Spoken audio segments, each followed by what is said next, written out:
guys in advance because this is the first time I'm going to speak up in front, and I'm not going to speak in my native language, so it's double the the pressure.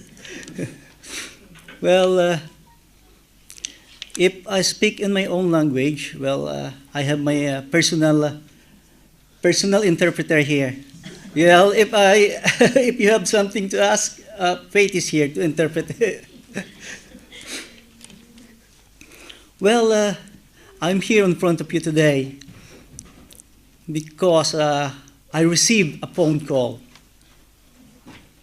We're about to fetch my little one, Thomas. Me and my wife is inside the car, and then we're waiting about only a couple of minutes before Thomas will come out from school.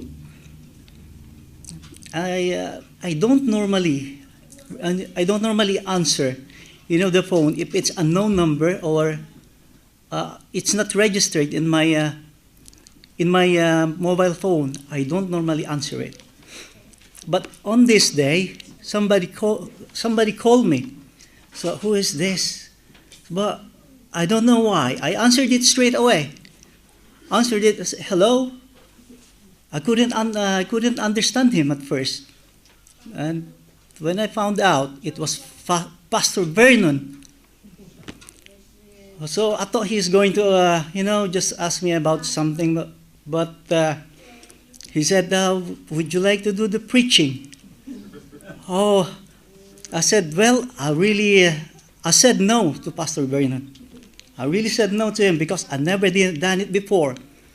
And I think I really have a stage fright. I'm really, I'm feeling like, I know I'm up here on the level of where I'm standing now is higher on you, but I feel like you're all higher than me. I said no a couple of times to Pastor Vernon, but he really managed to corner me. I don't know how. I don't know how I said yes to him. But he managed to do it. I feel like, I was like a cat in the corner. At first, I was fighting, meow, meow. And then at the end, I will just meow, meow, just like that. He is really good, but that's why I'm here in front of you today. It's not going to be a long story that I'm going to share with you today. Well, I want to take you back where the Israelites are going to leave Egypt. When Pharaoh allowed them to leave Egypt after all the plagues that the Lord sent to them. I want you to think about it. I want you to imagine what kind of environment they had before. When they were leaving the Egypt, you know that they got some horses or all the animals, and we also know that their numbers is rapidly increasing.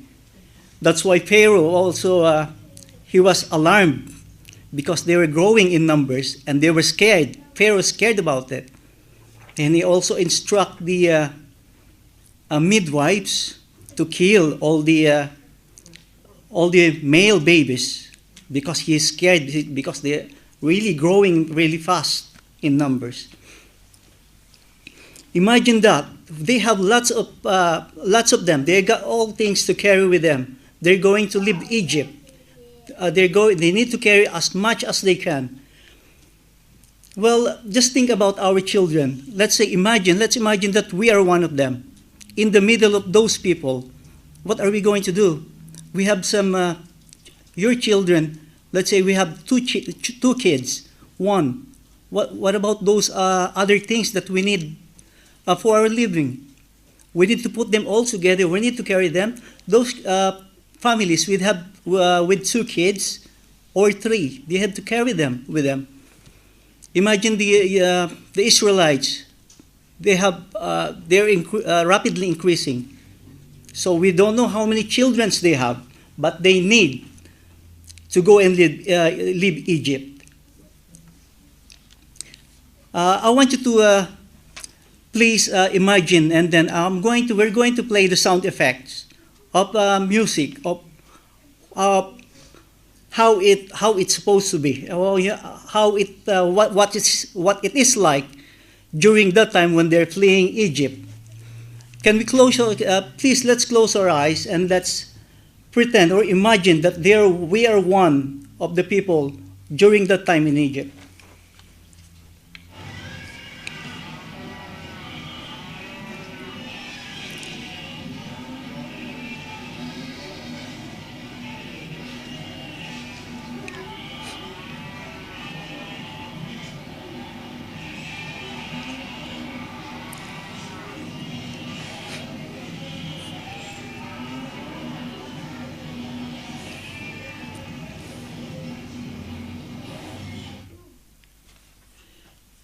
Could you imagine that? We're into the middle of the vast number of people.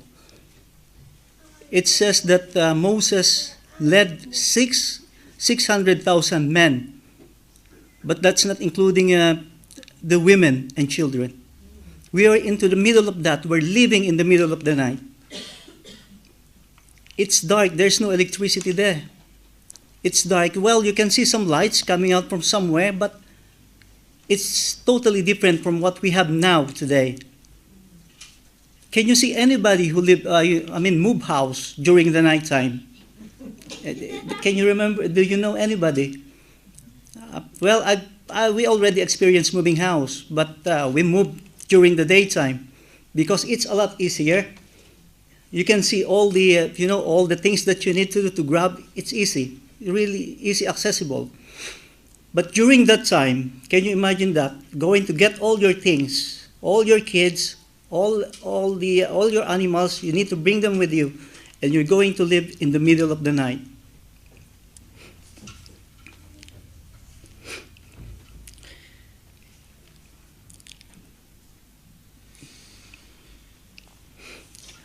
God did not lead the Egypt when they're leaving the Israelites. God did not lead the Israelites through the enemy's land.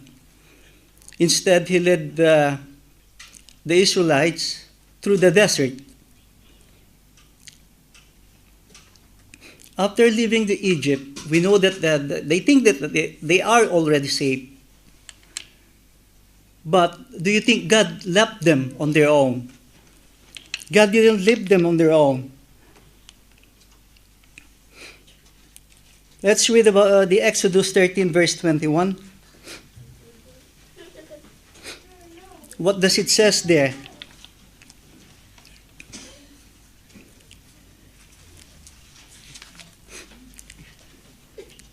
It says, the Lord went ahead of them. He guided them during the day with a pillar of cloud and provided light at night with a pillar of fire. This allowed them to travel day and night.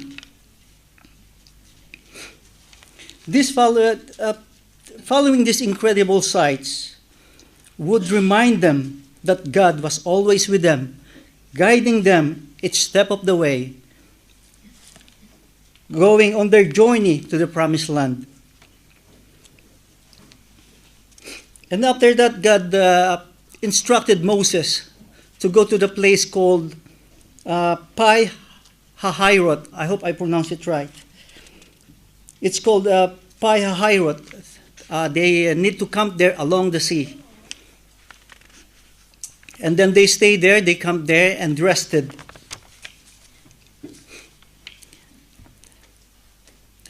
God wanted them to camp there because He had a plan. What is the plan of God? Let's read the Exodus 14, verse 4. It says here, Exodus 14, verse 4, and once again, I will harden Pharaoh's heart, and he will chase after you. I have planned this in order to display my glory through Pharaoh and his whole army. And after this, the Egyptian will know that I am the Lord. And then what happened to Pharaoh again? when Pharaoh was thinking, when all the Israelites were already out, Pharaoh's thinking.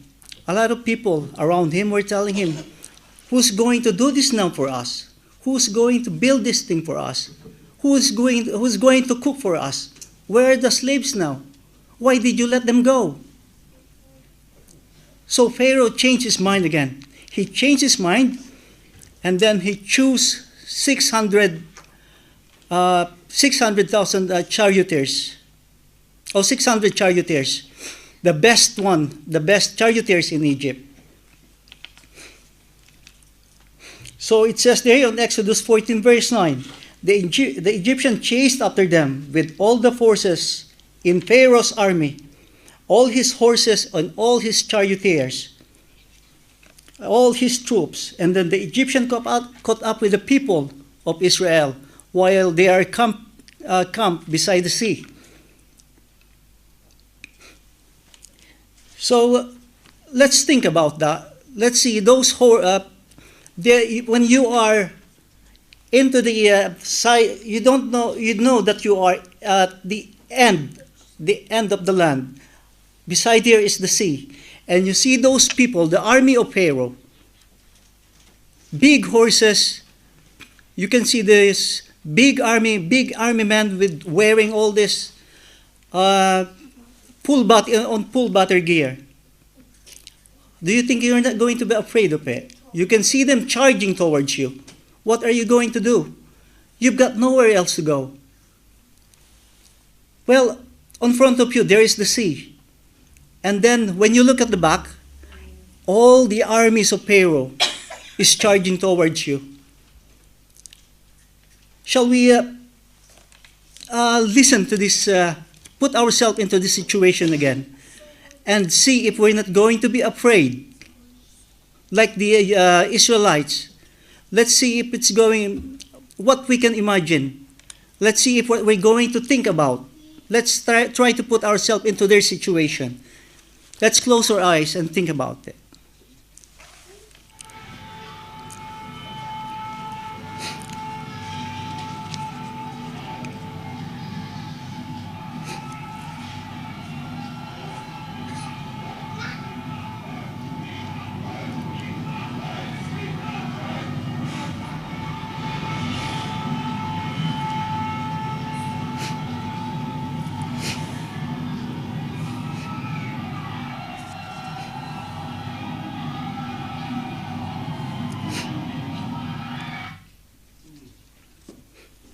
Isn't it scary? Do you think when you see those horses, big horses charging towards you, what do you think you're going to feel if you're one of the Israelites fleeing from Egypt? There's nowhere else for you to go. They are really, really scared. They are blaming Moses. They are blaming Moses why they put them into that situation. What did they say to Moses? Why did you bring us here? Why did you bring us here? Did you bring us out? Did you bring us out here to die? Weren't there enough graves in the Egypt? We told you when we were in Egypt. We want to be slaves in Egypt. Why did you lead us here? All the blames will all been thrown to Moses because they were scared. But they cannot see that the Lord's presence is with them. They're not seeing the pillar of clouds, the pillar of fire during the night. Sometimes when we are scared, if we get scared, sometimes we are not thinking about the Lord is with us. The promises of the Lord that He is going to be always with us.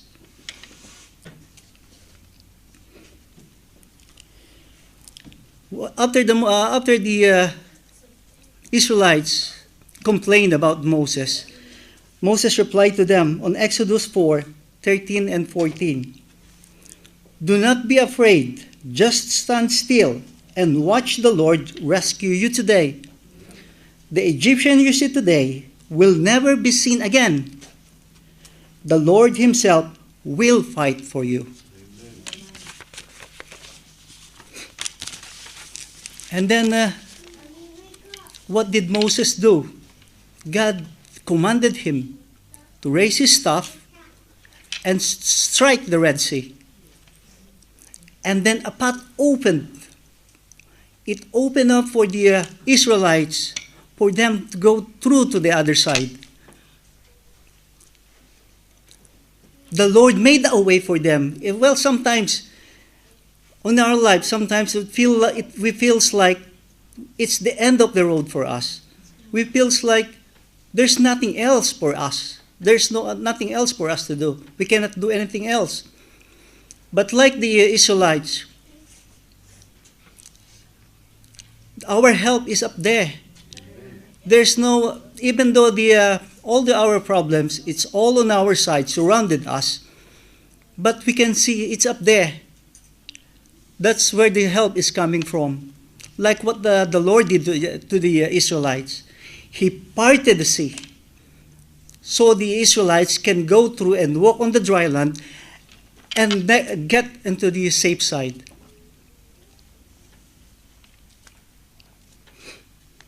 After they all crossed the Red Sea, and then the army of Pharaoh, they followed them. They still followed them and chased them.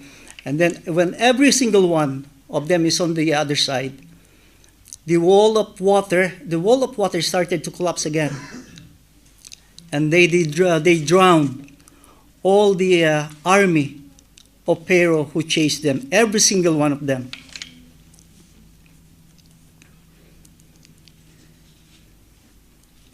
It is just like, we can, on our daily living today, we can compare it to our problem this day. If we're just going to trust our Lord, He's going to make a way for us. Though we think that there is nothing else for us to do, but for the Lord, He's going to do all the things, all the miraculous things for us to survive on anything and everything. God is always there. God is always with us.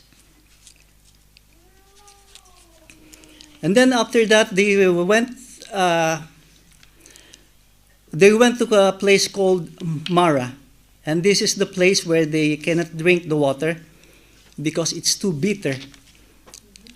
After traveling for 3 days in the desert, they were traveling for 3 days in the desert, and then they reached this place called Mara. And then they were too thirsty, and they tried to drink the water. It's too bitter. The people complain again against Moses. They've got nothing to drink. What are we going to drink? And then the Lord showed a wood or a branch to Moses. And he threw it into the water, and the water became good for them to drink. The bitterness is gone.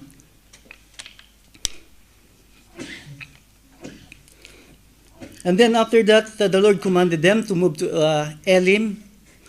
This place is. It says it has 7 springs, so they have water. They have water in that area. They stay there. They camp there.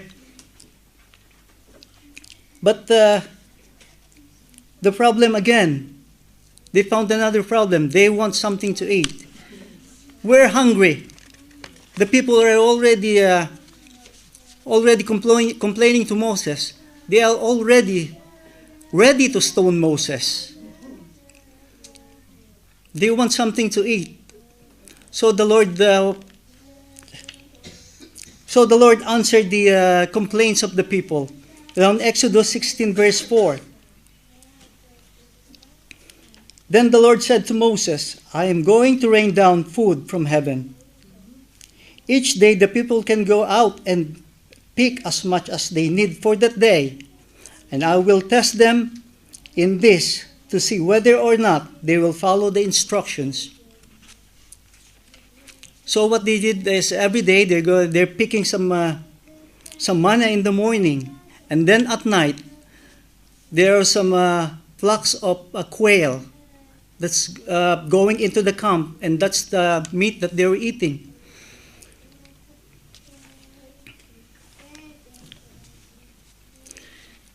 But the Lord, the instructions of the Lord to them, you need to pick.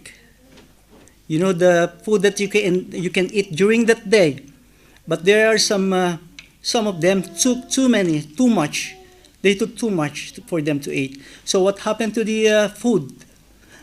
It's all, you cannot eat it. It was full of maggots, and it smells. And then there's another instruction to them. On the 6th day, you're going to get twice of the bread that you're going to eat, because the next day is Sabbath day. It is dedicated to the Lord. There will be no food that's going to come from the sky. And then some people still go out. They didn't pick what they have to pick. They should pick double on the 6th day, but instead they pick only they can consume on that day. And then the next day they even try to go out and look for some bread, but there's nothing. So people didn't follow the instructions that God had given to them.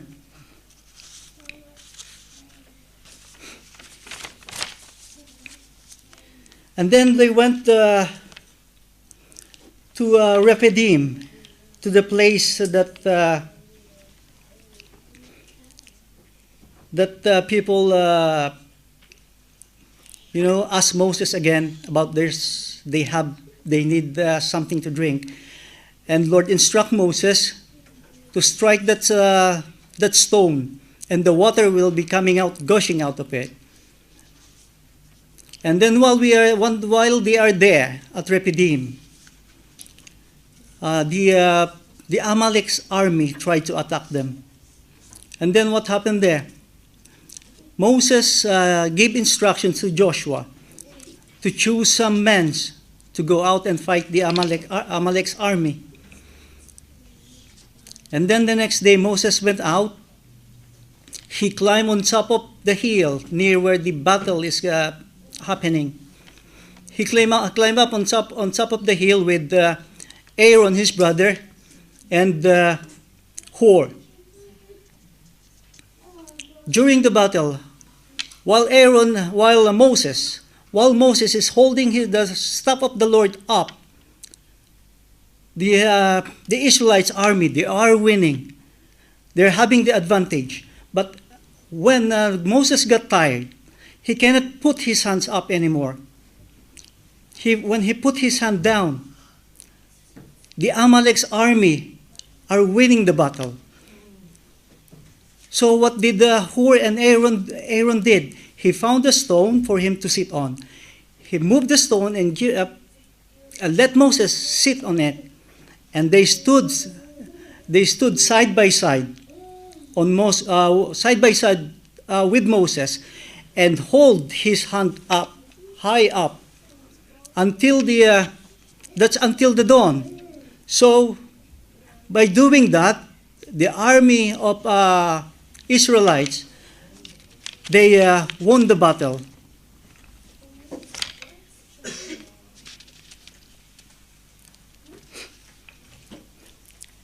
So it's just like on today's time, we need our friends. We need our family. They are there to support us. They are always there. It's like our church family in here. We are one big family, every single one of us. And we thank every single one of you, because I know you're always there. When we are feeling down, when we cannot, when our spiritual status is really, really low, I know you're always there for every single one of us, for you to hold the banner of our Lord up, and stand together and win the battle. Well, I'm going to share with you a little bit of story when I was around 18 years old. Well, that was ages ago, because my hair before was still all black, and now it's almost gone as well. Well, I just finished my high school studies, and then after that I'm going to college. But I came from a poor family. My dad is a farmer, and my mom, she's a dressmaker. So I had to stop. I cannot go straight away into college. I need to stop and then look for a job, save the money for my college, and that's it. That's the only way I can continue. It's not like here, that you can get a grant from the government, but there you need to pay it all from your pocket.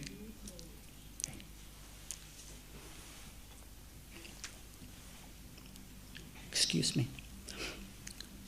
So I stopped and then looked for a job, but luckily I have my mom's cousin. He is one of the regional officer in the NIA, sorry. This is National Irrigation Administration. So he sent me about 70 miles away from home. So he gave me a job. So I started working there. I work as a, surveyor. Surveying the land, measuring every single land that the farmer was going to pay for the government. So I worked there for only 2 weeks. And after 2 weeks, I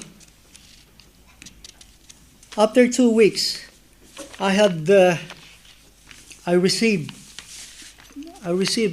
before it's still a telegraph.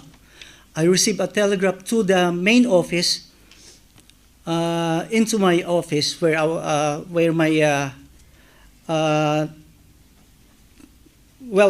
was sent. Well, when I received the message, my mom sadly passed away after 2 weeks of me working away. So I had to go back and then sort everything out. My mom, she is the Seventh-day Adventist. My dad is a Catholic. And then my dad, he is really not keen on sending us to school, because he told us that he didn't finish school. He's working in the farm. He's got everything that he needs in the farm. But my mom, she's opposite of my dad. She's have another view in life. So she was trying to save for our studies.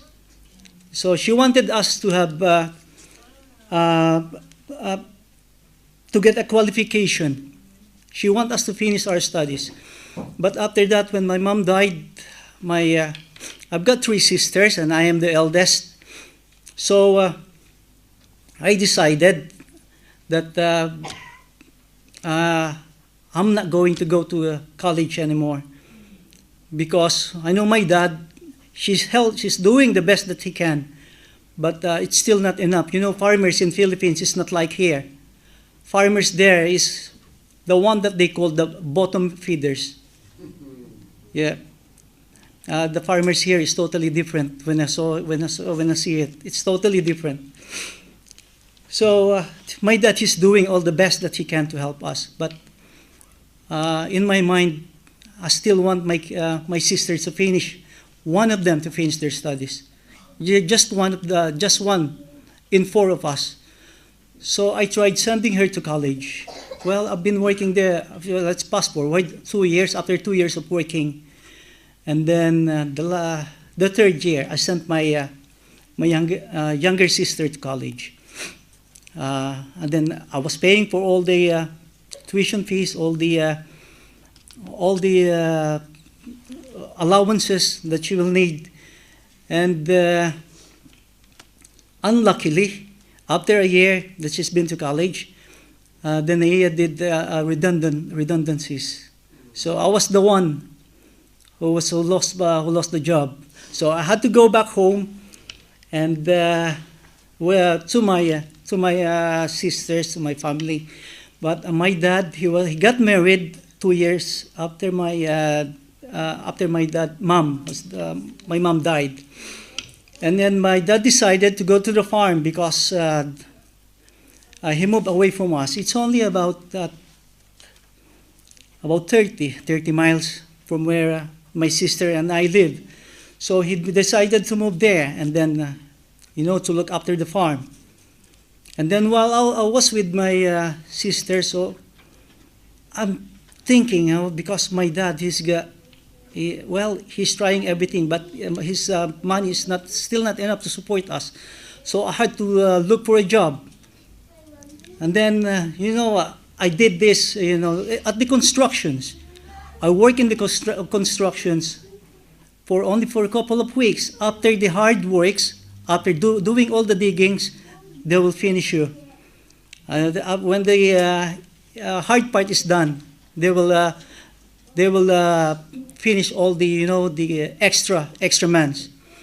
But I was happy because I've got something. I've got money. I got money to buy some rice.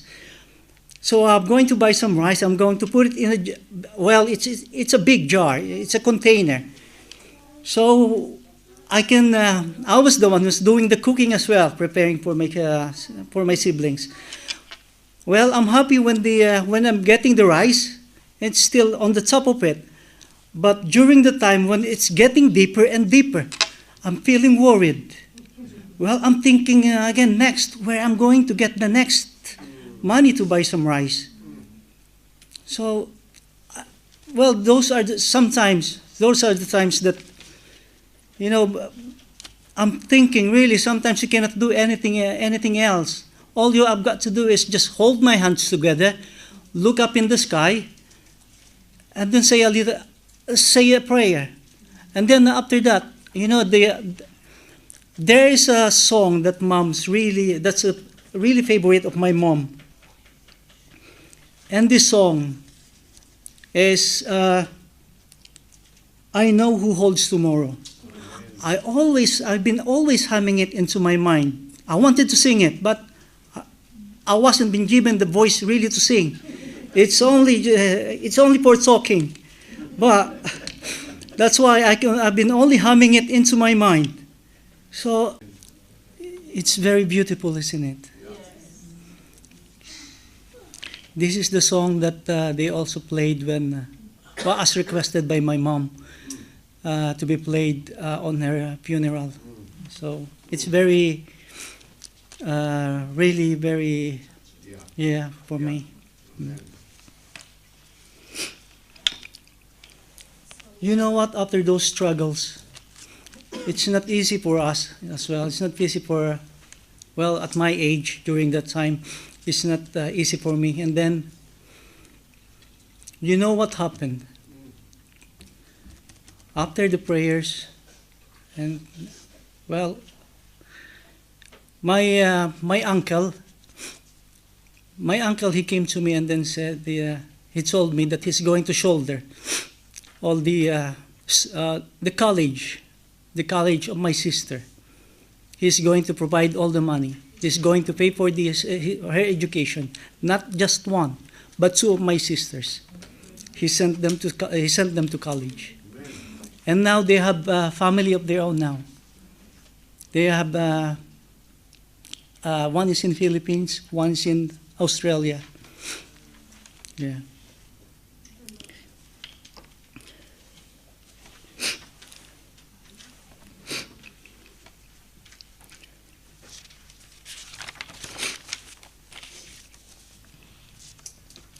And also my dad, after harvesting his rice field, he gave me all his money that he earned from that. And then he bought me, we call it a tricycle in Philippines. It is a tricycle. Now, there is a motorbike with a sidecar on the side that abused it, where we are using it as a taxi. That's our taxi. With the motorbike, there's a sidecar here. So from then, I never had to, run here, run there, looking for a job. So, so I really thank the Lord. I know that He really worked wonders. He worked for us. I know that He was the one who always guided me and my sisters. Amen. I just want to read you this, a text message again, the key text message, on Deuteronomy 31, verse 8. Do not be afraid or discouraged, for the Lord will personally go ahead of you. He will be with you. He will never fail you, nor abandon you. Amen. Thank you. Amen.